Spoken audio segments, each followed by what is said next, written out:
نحمده ونصلي على رسوله الكريم اما بعد فاعوذ بالله من الشيطان الرجيم بسم الله الرحمن الرحيم ان الله وملائكته يصلون على النبي يا ايها الذين امنوا صلوا عليه وسلموا تسليما اللهم صل على محمد وعلى ال محمد كما صليت على ابراهيم وعلى ال ابراهيم انك حميد مجيد اللهم بارك على محمد وعلى ال محمد كما باركت على ابراهيم وعلى ال ابراهيم انك حميد مجيد۔ السلام علیکم میرے بہن بھائیوں، میرے ویلوگ میں آپ سب کو خوش آمدید۔ میرا نام عبدالحق بیہان ہے اور میرے ویلوگ میں ڈیلی روٹین میں قرآن شریف کا ترجمہ رہتا ہے، اور میں آپ کو آج قرآن شریف کا ترجمہ سورہ آل عمران کے ساتھ سورہ آل عمران کی آیت آپ کے ساتھ پیش کروں گا۔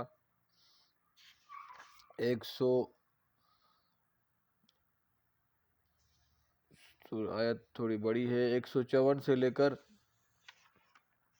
اور 165 تک انشاءاللہ اللہ تعالیٰ ہمیں اس پر عمل کرنے کی توفیق عطا فرمائے۔ پھر اس نے غم کے بعد تم پر سکون نازل کیا، جس سے تمہارے ایک گروہ پر اونگ طاری ہو گئی، اور دوسرا گروہ جس کے نزدیک ساری اہمیت اپنی ذات ہی کی تھی، وہ اللہ کے بارے میں ناحق جاہلانہ طور پر گمان کرنے لگا۔ وہ کہتے تھے کیا اس معاملے میں ہمارا بھی کوئی اختیار ہے؟ کہہ دیجئے سب اختیار اللہ ہی کا ہے۔ وہ اپنے دلوں میں وہ بات چھپاتے ہیں جو آپ صلی اللہ علیہ وسلم کے سامنے ظاہر نہیں کر سکتے۔ وہ کہتے ہیں کہ اگر اس معاملے میں ہمارا بھی کچھ اختیار ہوتا تو ہم یہاں نہ مارے جاتے۔ کہہ دیجئے اگر تم اپنے گھروں میں ہوتے تو بھی جن کی قسمت میں قتل ہونا لکھا تھا وہ اپنے قتل گاہوں کی طرف ضرور نکل آتے، اور یہ اس لیے ہوا کہ جو کچھ تمہارے سینوں میں ہے اللہ اسے آزمائے، اور تاکہ تمہارے دلوں میں سے وسوسے صاف کر دے، اور اللہ سینوں کے بھید خوب جانتا ہے۔ بے شک جب دو لشکر اور ان میں آپس میں ٹکرائے تھے تو تم میں سے جن لوگوں نے پسپائی اختیار کی یقیناً وہ اپنے بعض کوتاہیوں کے سبب شیطان کے بہکاوے میں آ گئے تھے، بلا شبہ اللہ نے انہیں معاف کر دیا۔ بے شک اللہ بہت بخشنے والا بہت حوصلے والا ہے۔ اے لوگو جو ایمان لائے ہو، تم ان لوگوں کی طرح نہ ہو جاؤ جنہوں نے کفر کیا اور اپنے بھائی بندوں کے بارے میں کہنے لگے جب وہ سفر کے لیے یا جہاد کے لیے نکلیں کہ اگر وہ ہمارے پاس رہتے تو نہ مرتے اور نہ قتل کیے جاتے۔ یہ اس لیے کہ اللہ ان کے ایسی باتوں کو ان کے دلوں کو پچھتاوا بنا دے، اور اللہ ہی زندہ کرتا اور مارتا ہے، اور تم جو کچھ کرتے ہو اللہ اسے دیکھ رہا ہے۔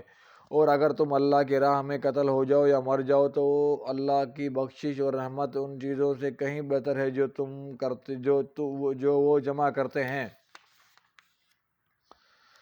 اور اگر تم مر جاؤ یا قتل کر دیے جاؤ تو یقیناً اللہ ہی کے طرف اکٹھے کیے جاؤ گے۔ پس اے نبی صلی اللہ علیہ وسلم، آپ اللہ کی رحمت کے باعث ان کے لیے نرم ہو گئے۔ اگر آپ تند خو اور سخت دل ہوتے تو وہ سب آپ کے پاس سے چھٹ جاتے۔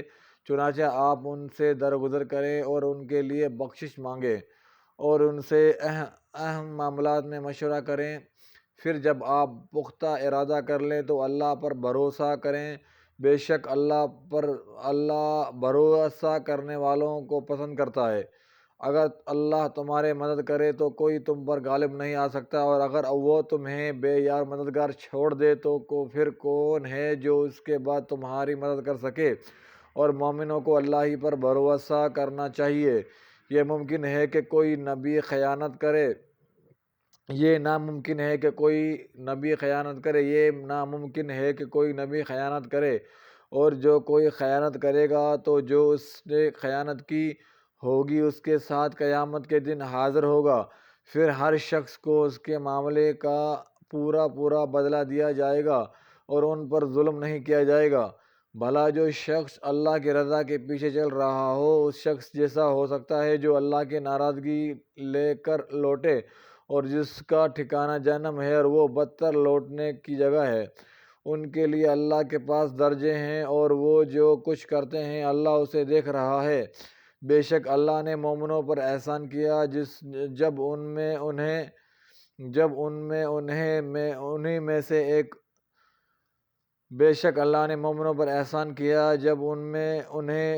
میں سے ایک رسول بھیجا، وہ انہیں اس کی آیتیں پڑھ کر سناتا ہے اور انہیں پاک کرتا ہے اور انہیں کتاب اور حکمت سکھاتا ہے، اور بے شک وہ اس سے پہلے کھلی گمراہی میں تھے۔ بھلا تمہارا کیا حال ہے جب عہد میں تم پر مصیبت آ پڑی تو تم کہنے لگے یہ کہاں سے آئے ہیں، حالانکہ بدر میں تم نے اس سے دگنی مصیبت کافروں کو پہنچائی تھی۔ کہہ دیجئے کہ یہ مصیبت تمہاری اپنے لائی ہوئی ہے، بے شک اللہ ہر چیز پر خوب قادر ہے۔ بے شک اس میں کوئی شک نہیں، اللہ ہر چیز پر قادر ہے، اور اللہ تعالیٰ ہمیں اس پر عمل کرنے کی توفیق عطا فرمائے، پورا توکل ہمیں اللہ پہ رکھنے کی توفیق عطا فرمائے اللہ تعالیٰ۔